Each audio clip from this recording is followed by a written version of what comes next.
दोस्तों, ये बात आज किसे पता नहीं है कि भारत की इकलौती टेलीकॉम कंपनी जो एक दौर में लोगों को फोन और लैंडलाइन के जरिए कनेक्ट करने के लिए सबसे आगे नजर आती थी, वो कोई और नहीं बल्कि बीएसएनएल ही थी।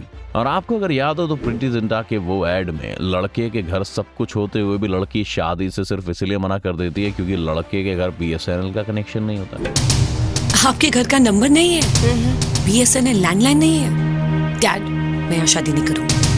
और ये ऐड ऐसे ही नहीं थे, बल्कि उस वक्त बीएसएनएल की साख ही कुछ ऐसी थी। लेकिन टाइम बीतता गया और 21वीं सदी के पहले दशक के खत्म होते होते कंपनी भी खत्म होनी शुरू हो गई थी और आखिरी बार प्रॉफिट भी 2008-9 में रजिस्टर हुआ था। उसके बाद से तो ये बीएसएनएल सरकार के लिए बोझ ही बना रह गया। और एक वक्त में जहाँ लोग बीएसएनएल को अपना प्रोफेशनल नंबर मानते थे, वो अब नंबर भले ही कुछ लोगों के पास हो, लेकिन उसका ऑपरेटर बदल चुका होगा। लेकिन जियो, एयरटेल और वीआई के इस बढ़ते प्रभाव वाले दौर में सरकार ने एक बार फिर से कंपनी के लॉस को इग्नोर करते हुए इसमें 1.64 लाख करोड़ रुपए के पैकेज को इन्वेस्ट करने के लिए कहा है। इस पैकेज के तहत बीएसएनएल को फाइनेंशियल तौर पर आत्मनिर्भर बनाया जाएगा ताकि वो टेलीकम्युनिकेशन सर्विसेज में जारी कंपटीशन में जिंदा बना रहे। ऐसा इसलिए क्योंकि भारत में इस समय दूर संचार के क्षेत्र में बीएसएनएल इकलौता सरकारी दावेदार है। बीएसएनएल के अलावा एयरटेल, जियो, वोडाफोन और आइडिया ये सब प्राइवेट सेक्टर की कंपनीज हैं। अब हैरान करने वाली बात तब लगती है जब सरकार ने देश के टैक्स पेयर्स के पैसों को एक ऐसी कंपनी में इन्वेस्ट करने का आदेश क्यों दिया जिसने आज से 14 साल पहले प्रॉफिट कमाया था। तब से लेकर अब तक बीएसएनएल सिर्फ घाटे में ही रहता है। सरकारें उसके बेल आउट पैकेज जारी करती है और अगली बार वो फिर से नए घाटे में पहुंच जाता है। तब ऐसे में सवाल ये भी उठता है कि एक सरकारी कंपनी जो सिर्फ घाटे में रहने के लिए चल रही है, तो इस नए पैकेज से फायदे में आ जाएगी, इसकी क्या गारंटी है? इस गारंटी का तो सरकार ही जाने। लेकिन इस वीडियो में आगे बढ़ने से पहले हम आपको बता दें कि बीएसएनएल की अपनी भी एक हिस्ट्री रही है, जिसकी शुरुआत भले ही 2000 से हुई हो, लेकिन उसकी नींव 19वीं सदी की है। हो सकता है ये सुनकर आप हैरान हो, लेकिन आपको बताएं कि इंडिया टेलीकॉम ऑपरेटर बीएसएनएल पहले 100% गवर्नमेंट ओन वाली टेलीकॉम ऑपरेटर कंपनी थी, जिसे 15 सितंबर 2000 को शुरू किया गया था। लेकिन इतिहास में जाएंगे तो पता चलेगा कि 19वीं शताब्दी में ब्रिटिश काल के दौरान ये पहली टेलीग्राफ लाइन थी जो 1851 में एस्टैब्लिश्ड हुई थी।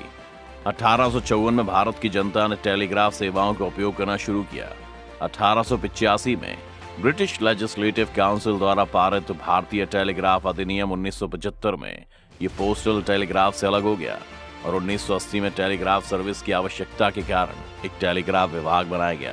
इसके बाद भारत सरकार ने अक्टूबर 2000 में एक कॉरपोरेशन में टेलीकॉम और टेलीग्राफ सर्विस को बनाया और इसका नाम भारत संचार निगम लिमिटेड रखा।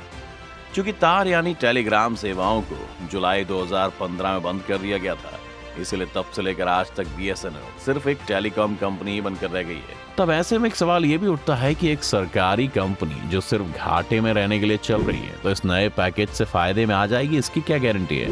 अगर डेटा के बारे में बात करें तो सरकारी आंकड़ों के अनुसार नवंबर 2021 तक भारत में टेलीकम्युनिकेशन सर्विसेज का कंज्यूमर बेस 118 करोड़ तक पहुंच चुका है। यह आंकड़ा गवाह है कि ये सेवाएं भारत के तकरीबन हर व्यक्ति तक पहुंच चुकी हैं। इसलिए अब अपनी इनकम को बढ़ाने के लिए टेलीकॉम कंपनीज अब मोबाइल कंज्यूमर्स की संख्या बढ़ाने के बजाय इंटरनेट सेवाओं की कवरेज बढ़ाने और प्रति व्यक्ति द्वारा किए जा रहे रिचार्ज का खर्च बढ़ाने पर ज्यादा निर्भर हैं। अब अगर आप पूछें कि इन सब में बीएसएनएल कहां खड़ी है, तो जहां तक इंटरनेट कवरेज की बात है, तो बाकी निजी कंपनियां जिस टाइम 5G की दौड़ में उस समय सरकारी कंपनी ने अभी तक 4G सेवाएं भी शुरू नहीं की।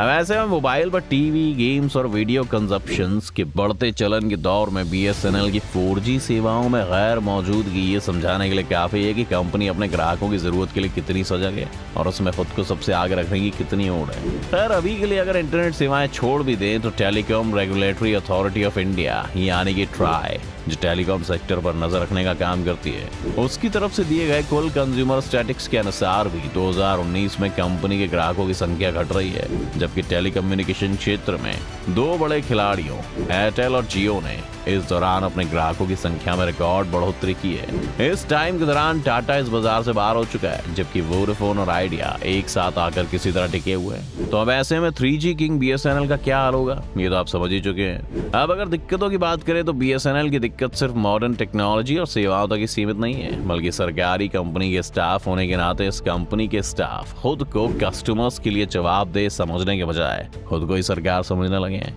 बिल्कुल वैसे ही जैसे SBI में अपने ही पैसों के लिए आपको गिड़गिड़ाना पड़ता है। लेकिन इस पैकेज के बाद BSNL अपने इस वर्क कल्चर को कैसे बदल पाएगी, ये उसके सामने सबसे बड़ी चुनौती होगी। वैसे तो ग्रामीण और दूर दराज एरियाज में टेलीफोन सर्विसेज अवेलेबल करवाने के चलते BSNL को यूनिवर्सल सर्विस ऑब्लिगेशन फंड से सब्सिडी भी मिलती रही है। हालांकि टेलीकॉम डिपार्टमेंट के तहत अटैच्ड ऑफिस कस्टमर सर्विस के प्रति गैर जिम्मेदार रवैये के कारण ये सब्सिडी पर मिलने वाली सर्विस में भी ग्राहकों की एक्सपेक्टेशंस पूरी नहीं कर पाई है। इसके साथ ही ये आंकड़ा भी ध्यान देने लायक है कि 2017 से 20 के दौरान पिछले 3 सालों में BSNL के 41,34,029 लैंडलाइन और 3,45,000 मोबाइल कनेक्शन सरेंडर किए गए। ये आंकड़े इस बात की गवाह है कि लैंडलाइन सेवाओं की शुरुआत करने वाली कंपनी होने और सब्सिडी मिलने के बावजूद BSNL कितनी खराब कंपैटिटिव सर्विस दे पाई है।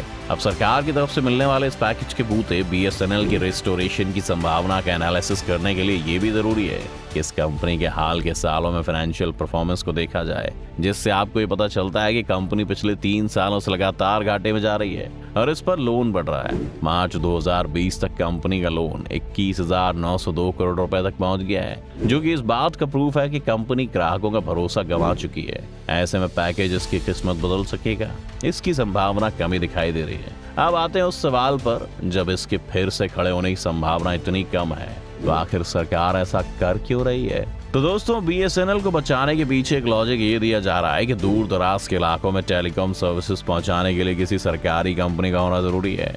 एयर इंडिया को बचाने के लिए भी कभी यही लॉजिक दिया जाता था कि दूर दराज के इलाकों तक हवाई सेवाएं पहुंचाने के लिए सरकारी कंपनी का एग्जिस्टेंस होना जरूरी है, जिस वजह से टाटा की एयर इंडिया को सरकार ने अपने बल पर लगातार घाटा सहते हुए कई सालों तक चलाया और फिर टाटा को भी वापस बेच दिया।